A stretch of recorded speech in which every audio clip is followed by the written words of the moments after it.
হরে কৃষ্ণ, জয় রাধে। এখন মার্কণ্ডেয় পুরাণ থেকে কামাখ্যা মাহাত্ম্য কথা শোনানো হবে। একদিন শ্রী হরির ইচ্ছা হলো সমগ্র জগৎ ঘুরে বেড়াবেন, তাই গরুড়ের পিঠে চেপে চলেছেন। নীলকূট শৈলতট অতিক্রম করে গরুর পাখা মেলে চলেছে। পিঠ অবমাননার ফলে গরুর আর এগিয়ে যেতে পারছে না। খুব জোরে জোরে পাখা নাড়ছে, কিন্তু না, কিছুতেই এগোতে পারছে না। আর গরুড়ের এই অবস্থা দেখে নারায়ণ ভীষণভাবে রেগে গেলেন তার প্রতি। বললেন, কি হলো পক্ষীরাজ, তোমার গতি এত স্থির কেন? তোমার গতি স্থির দেন। আমাকে বইবার মতো শক্তি তোমার বুঝি নেই? গরুড় বলল, হে প্রভু, আমি আপনার দাস, আপনাকে আমার পিঠে বসে আমি ত্রিলোক ভ্রমণ করতে পারি অনায়াসে।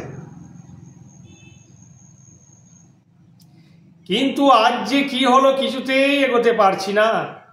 গরুড়ের ভ্রমণ কথা শুনে শ্রীহরি খুব রেগে গিয়ে এক পর্বত শৃঙ্গ তুলে গরুড়কে মারবার জন্য চেষ্টা করলেন, কিন্তু কিছুতেই তুলতে পারলেন না।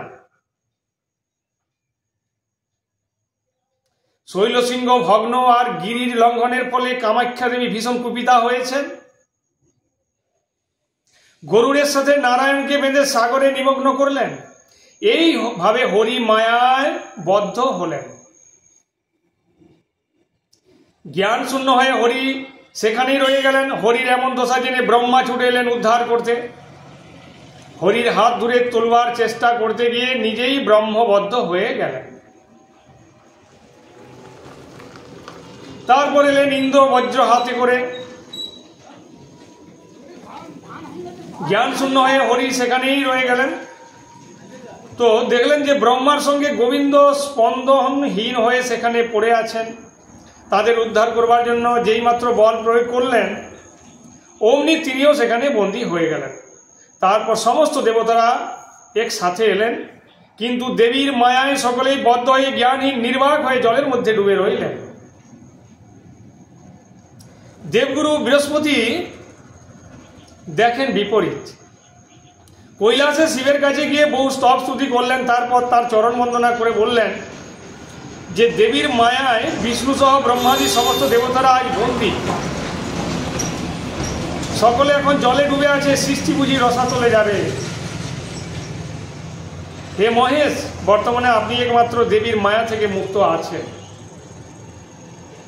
ভগবান শিবকে বলছেন কৈলাসে, এখন আপনি তাদেরকে উদ্ধার করুন। তো দেবগুরু বৃহস্পতির মুখে এমন কথা শুনে মহেশ্বর ধ্যান যোগে দেখলেন যে জগদ্ধাত্রী কামাখ্যাকে অবহেলা করে নীলকূট লঙ্ঘন করবার জন্য দেবী মায়ায় বন্দী করলেন শ্রী হরিকে। ব্রহ্মাদি দেবতাগণ থেকে উদ্ধার করতে গিয়েও বাধা পড়ল।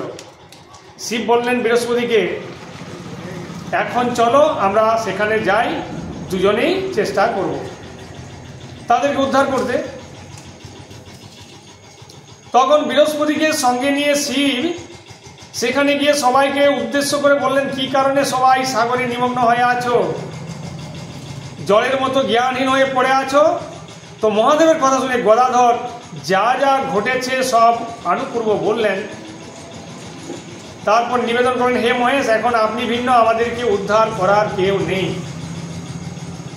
আপনি আমাদের প্রতি করুণা করে উদ্ধার করুন। মহেশ্বর বলেন, অবশ্যই সকলে উদ্ধার পাবে। কামাখ্যা কবচ অঙ্গে ধারণ করতে হবে, সকলের দুঃখ দূর হবে।